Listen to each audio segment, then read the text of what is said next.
right, so we're doing the basic turtle pond. Got Frank in here. You know, we're gonna do the trace, the outline trace. Then we're gonna do a 1-inch trace in the inside, and we're gonna cut it out. So I got my horses right here, got my 2x2s. Simple build today. That's what we're gonna be doing. And it's for a customer as well. Customer wanted this specifically, this exact way. They didn't care what type of pond I used, but they did tell me the exact dimensions they wanted. So we're gonna knock this out pretty quick. Just wanna give y'all a step-by-step process of what's going on. All right, guys, so you see, we got the circle, the outer circle. What Frank is gonna do, he's gonna do another circle within literally 1 inch. Now I do this all the time, so I don't have to measure it. But when somebody else does it for their first time, you know, you can use a tape measure just to get that 1 inch line in between.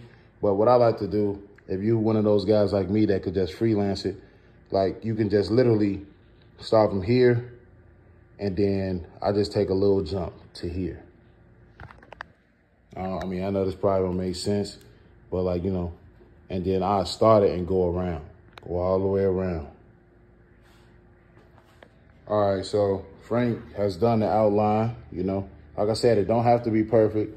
All right, what you're gonna do now, if you guys are wondering how are you gonna cut into it, what we use is a jigsaw.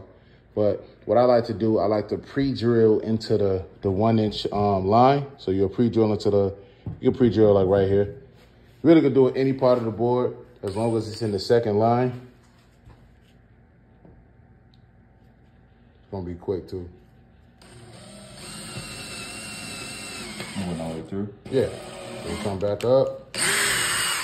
Yep, and then you're gonna do it one more time. Normally, guys, I normally have my big drill bit. I don't feel like going to get it right now. It's in this big bag full of stuff. But, okay, we got our hole, you know what I'm saying? What I like to do, this is my baby right here, you know, named the Lucille. You literally gonna start on the 1 inch line, and you're gonna go all the way around. Now, if you get a little closer, like if you go a little out of the line, that's okay. Because that 1 inch isn't technically the full amount you can use for headroom. You still got a little room to play with for error. But you're gonna go all the way around, gonna curve it out.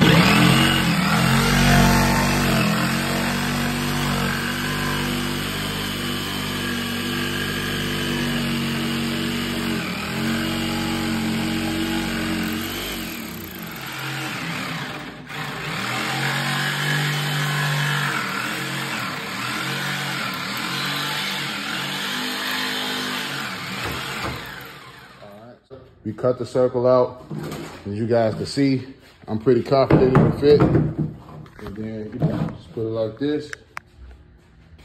There we go. It's in there. And it's gonna stay too. It won't fall down when the water is up. Now I'll put a little bridge and all that in, decorate all that later.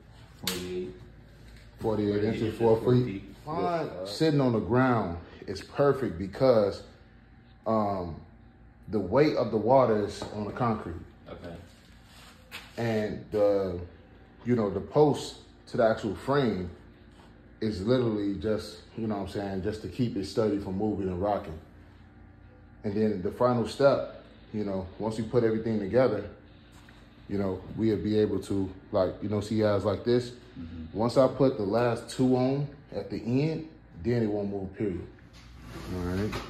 Then we got our carpet. So as y'all know, trick, you staple it in, go all the way around. I like my handheld better because, in my opinion, the electric one don't do as good. And I have an electric one to prove that theory. So something about, like, you know, if you're a strong person, you know, it should all, you know, this gonna be way stronger. Then what we do, we normally take, you know, this knife right here. So you found the edges, which will be here. Then go to circle. So you gotta have a good knife though. If you don't got a good knife, you're gonna have some problems.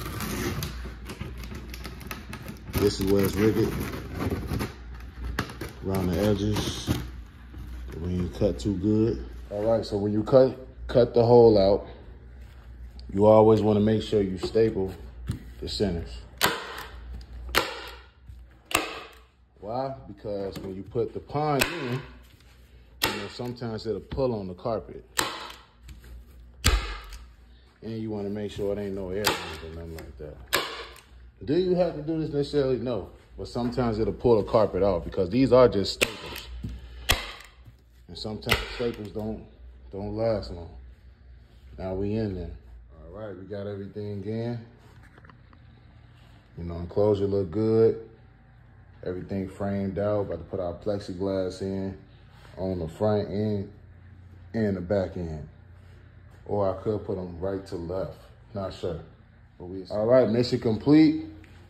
Got the enclosure done. Got the wire mesh on the sides. And let's open this up. Let's take the plastic off so y'all can see how it's really gonna be.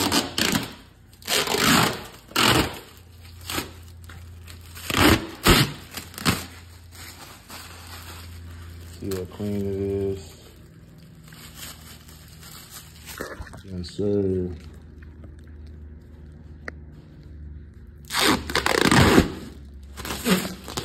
All right, boom.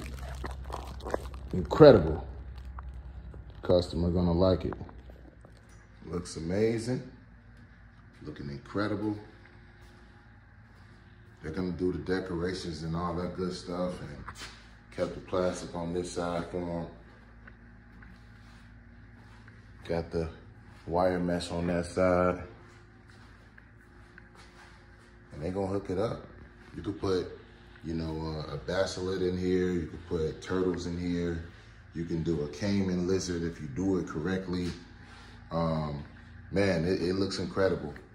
Make sure they got a filter, you know, some nice trees, things like that. They could do a lot of different things. It just depends on what type of environment they got it in and, you know, testing it out. Then we got the wire mesh on this side. Looks good. So this your boy Raas Reptiles. Chomp, chomp. Hope y'all enjoyed the video. You guys got any questions? Let me know. We here.